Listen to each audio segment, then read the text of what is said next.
out, lights went down.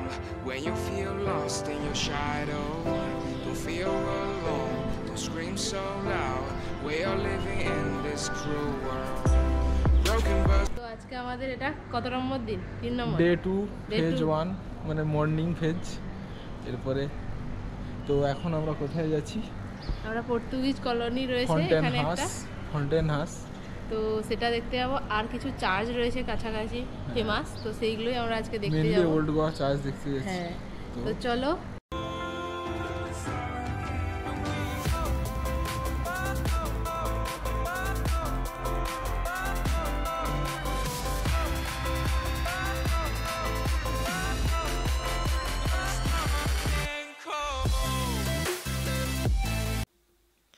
আমরা প্রায় 6:30টায় বেরিয়েছিলাম।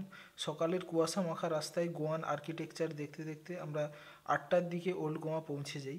এখানকার main attraction old Goa church আর এসি ক্যাথিড্রাল, দুটোই পাশাপাশি। ওল্ড গোয়া চার্চ বা ব্যাসিলিকা বোম জেসাসের গেটে পৌঁছে জানতে পারলাম ওপেনিং টাইম সকাল 9টা। তাই আমরা প্রথমে চলে গেলাম পাশেই থাকা এসি ক্যাথিড্রালে। তো এত সকাল সকাল হওয়ায় একদমই ভিড় ছিল না, তাই ভালো করে চারপাশটা ঘুরলাম আর ইচ্ছা মতো ফটোও তুলে নিলাম।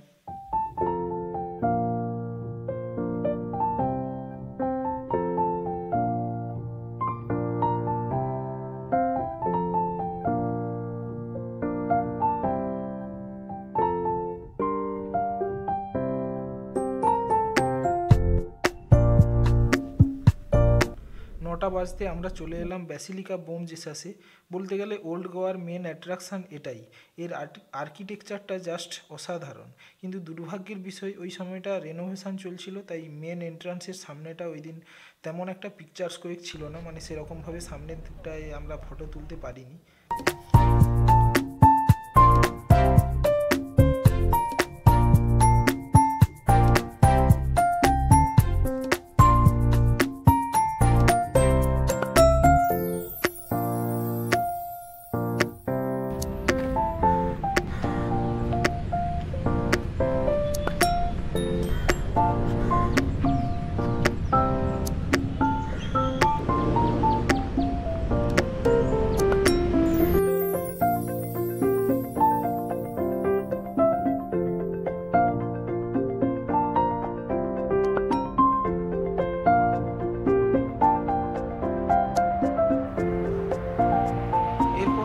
Destination Panjim city. Old Goa থেকে পাঞ্জিম সিটি যাওয়ার জন্য মান্ডবী রিভার ক্রস করতে হয়, মানে রিভারের ওপর ব্রিজ ক্রস করতে হয়।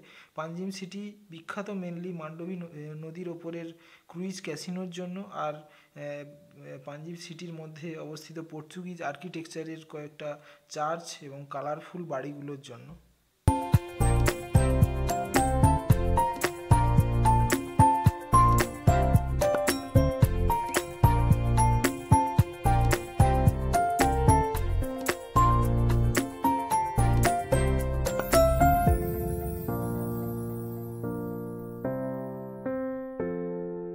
প্রথমে এলাম সবচেয়ে বিখ্যাত ইমাকুলেট কনসেপশন চার্চে।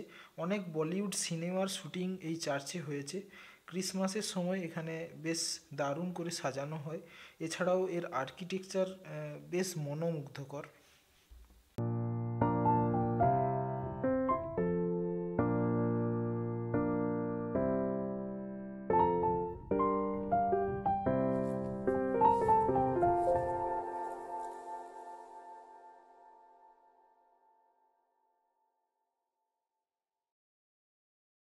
গাইজ আমরা আমাদের বহু প্রতীক্ষিত ফন্টেন হাউস মানে পর্তুগিজ কলোনি চলে এসেছি। তো এইদিকেই হচ্ছে সেই কলোনি, তো লেটস চেক আউট। গোয়ার সি বিচের পর সবচেয়ে ফেমাস হলো এই পর্তুগিজ কলোনি ফন্টেন হাউসের কালারফুল হোমস। আর রিসেন্টলি ভারতের সবচেয়ে ইনস্টাগ্রামেবল প্লেসগুলোর মধ্যেও অন্যতম এটা।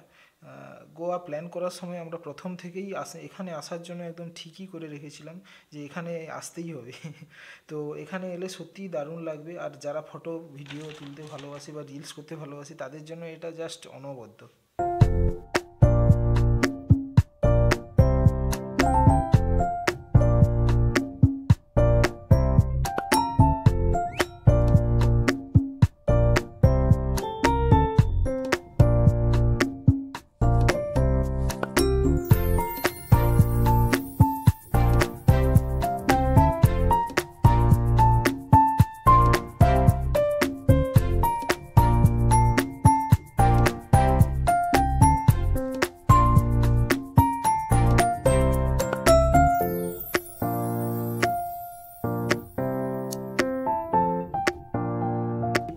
হাঁসে আইকনিক রেস্টুরেন্ট কাম বার হলো জোসেফ বার। এখানে গোয়ান ফেনির সাথে সাথে লোকাল বিয়ারও পাওয়া যায়। তো আমরা ট্রাই করার জন্য ঢুকলাম, কিন্তু ঢুকে জানতে পারলাম দুপুর 2:30-টের পরে রেস্টুরেন্ট স্টার্ট হয়। তো তার আগে অনলি বার, তাই আমরা শুধু একটা ফেনি ট্রাই করে বেরোলাম ওখান থেকে। কিন্তু তখন প্রায় 12:30 বাজে আর প্রচণ্ড খিদেও পাচ্ছিল, তাই পাশেই আরেকটা বিখ্যাত স্মল রেস্টুরেন্ট অ্যান্টোনিওতে ঢুকলাম। তো এখানে চিকেন ফ্রাই আর বাটার টোস্ট খেয়েছিলাম।